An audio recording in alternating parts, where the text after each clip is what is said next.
Then God answered me and said, write the vision, make it plain on tablets so that a runner may read it.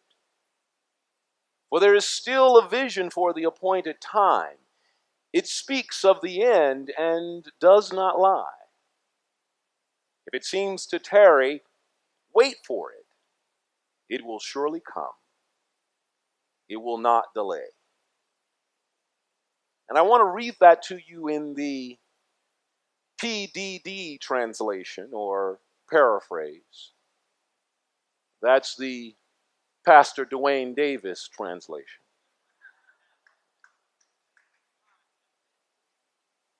Then God replied to my complaint. Write down what you want the world to look like. And write it clearly. And put it on Facebook. Tweet it. Put it on your website. And let everybody read it. For what the future is going to be is going to be.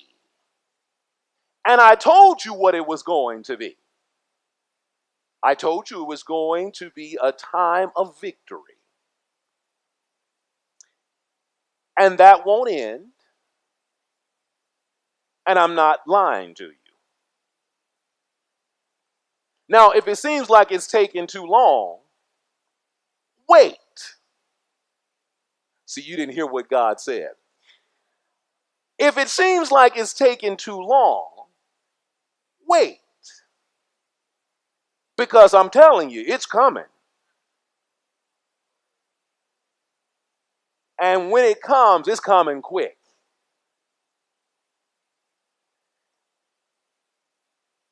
The choir sang, greater things are still to come. So they were singing a little bit about what Habakkuk heard from God. Let me tell you about it this way. In Lewis Carroll's famed novel, Alice's Adventures in Wonderland, we know it as Alice in Wonderland, there is a scene where Alice meets the Cheshire Cat. It's the cat with the big grinning face. And she says, would you tell me, please, which way I ought to go from here? And the cat replies, that depends a good deal, Alice, on where you want to get to. And Alice said, well, I'm not sure there's any place I really care to go. I don't care much where I go. And the cat replies, then it doesn't matter which way you go. In other words, if you don't know where you want to get to, if you don't know where you want to be, then everything you do is going to be a meandering waste of time. If you don't know what you want to see, if you don't know where you want to go, whichever direction you go, it's just the direction you're walking. And it doesn't much matter where you're going. Habakkuk had to be reminded of the importance of keeping the vision of a preferred future front and center for the people of Israel. We don't know much about this prophet. The book of Habakkuk doesn't give us biographical details. They don't tell us how God called him to the prophetic task. The beauty of this book is that Habakkuk starts right in complaining to God. He doesn't even start setting it up. He doesn't give you any background. All he says is, God, it's a mess down here. It's all screwed up down here. And so he asks, how long shall I cry for help, O God, and you will not help me? How long must I cry violence, and you will not save me? Habakkuk, oh my God, he's in high dudgeon. He keeps going. He says, God, there is destruction and violence before me. Justice never prevails for us. and the wicked surround the righteous. Why, God? Why do you let the oppressor prosper, while we, the weak, we, the victims, have to suffer, and you are silent? And then Habakkuk does something that sometimes we do. He does something that we're afraid to do. We give up too easy. Habakkuk says, again, this is the PDD translation, I'm going to stand here, God, until you answer me. I'm not going to move until you give an account for why this is so. I'm not going anywhere until I hear from you. And God does indeed answer Habakkuk. But in a sense, God throws it all back onto him. God reminds him what people of faith must do in response to the reality of their condition. Before God tells Habakkuk what God will do, God tells Habakkuk what Habakkuk must do. And what must he do? See it clearly now. Write the vision. Write it down on tablets. Make it plain on tablets. Remember what I said. Put it on Facebook. Let the world know. Write down what your preferred future looks like. Make it plain now. And publicize it wherever you go. And here's what God reminds the prophet. That the vision will be fulfilled because it reflects what God has promised the people. God promised the people that there will be a day when Babylon would fall. God promised the people of Israel that there was coming a day when the people and God will be reconciled.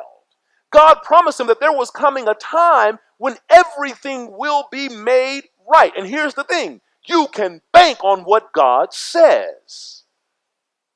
And so he's telling them, I don't care about the destruction and violence that's going on around you. I don't care how hard it looks. Don't worry about that. Keep your eyes on what we said is going to happen. God's promise of justice and the people's desire for a preferred future will come to pass. It may feel like it's taking too long, but it's coming. I know waiting is hard, but it's coming. And God also makes clear to the people that you're going to have to live out the future right now. God's people are going to have to live in anticipation of the deliverance God has promised to bring. And God says it very clear, don't worry about the proud, don't worry about the arrogant, don't worry about the greedy who are taking advantage of this time of chaos and crisis. Don't worry about the naysayers and the faithless ones. Don't worry about those who are caught up in the racism, militarism, and consumerism of the empire. They have no imagination.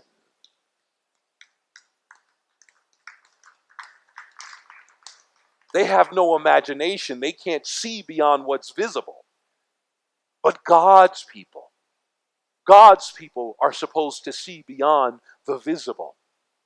God's people are supposed to trust God. So let me bottom line it for you. The way God bottom lined it for Habakkuk and the people of Israel. It is simple, but it is not easy. Here's what you got to do until the appointed time comes. Be faithful. Be the people of God. In the midst of destruction and violence, in the midst of injustice, be faithful to what you know. Continue to be the people of God.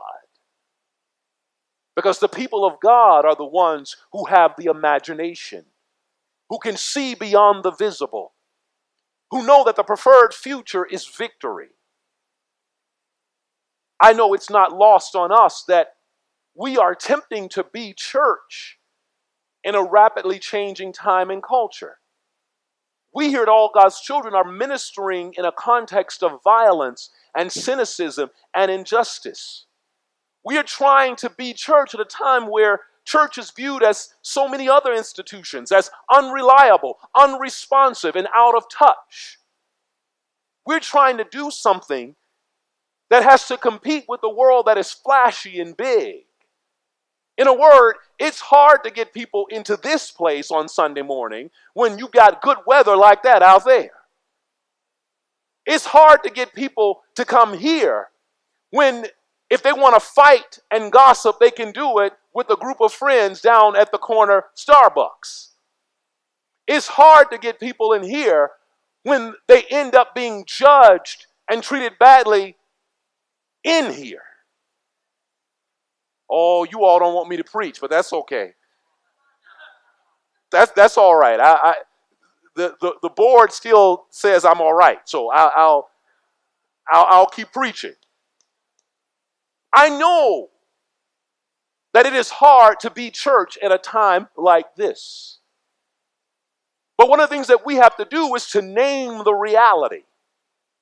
And the reality is that sometimes it's not fun being in church. Sometimes it's more of a hassle to be in church than it is to wake up and watch Meet the book of Habakkuk. Oh, these people are quiet. But we have to name the reality. We have to name the reality. We're trying to be church in a context where church isn't sexy. We're trying to be church in a context where church doesn't fill people up anymore. We're trying to be church in a context where, again, I'm just not sure. I have too many questions. But I want us to understand something about being faithful and being the people of God. We have experienced God's unconditional love, and we have found here at All God's Children acceptance of beloved community. And if we have experienced God's unconditional love and we've found the inclusion of community, we've got to give that gift to somebody else who's hungry and need it.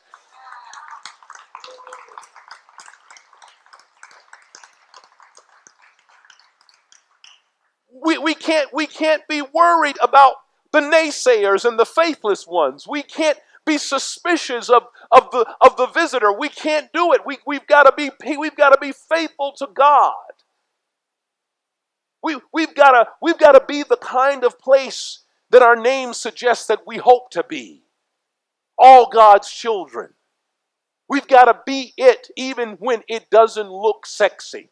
We've got to be that when it looks like we can't fill the pew. We've got to do that even if it looks like people just can't stand what we stand for. We've got to be faithful. And that was God's answer to Habakkuk.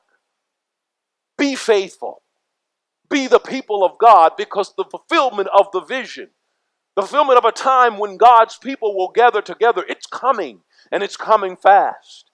God will do what God said God will do, and that is be reconciled with God's people. We here at All God's Children, we got together last year, and we looked at our reality, and we had to speak honestly about who we are and who we want to be. We had to be unlike Alice in Wonderland.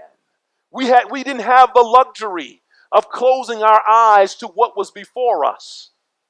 And we looked at what it will take to minister faithfully in a world of violence, division, oppression, and faithlessness, knowing that we have to imagine something new.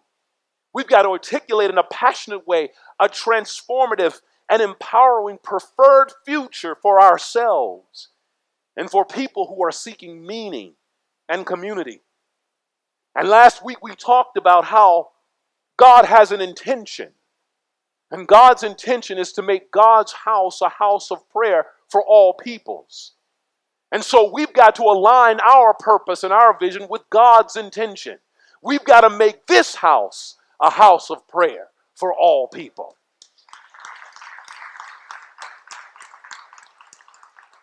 So we wrote down the vision. We wrote down the vision, and some will wonder, like, how are you going to do it? It's too big. It doesn't make sense. It's not possible. Oh, but God said, be faithful. Our vision is to be one of the upper Midwest leading progressive communities of faith. And we want everybody who comes here to experience complete liberation. And someone said, oh, you can't be completely liberated. Oh, yes, we can. See, I almost got a little too happy with it. I had to bring it down. But I said, we want everyone to experience complete liberation. Complete liberation. No change, no bondage ever again. No addiction, no hatred of ourselves, no depression, no sadness, and oh yes, you better believe it, no sickness.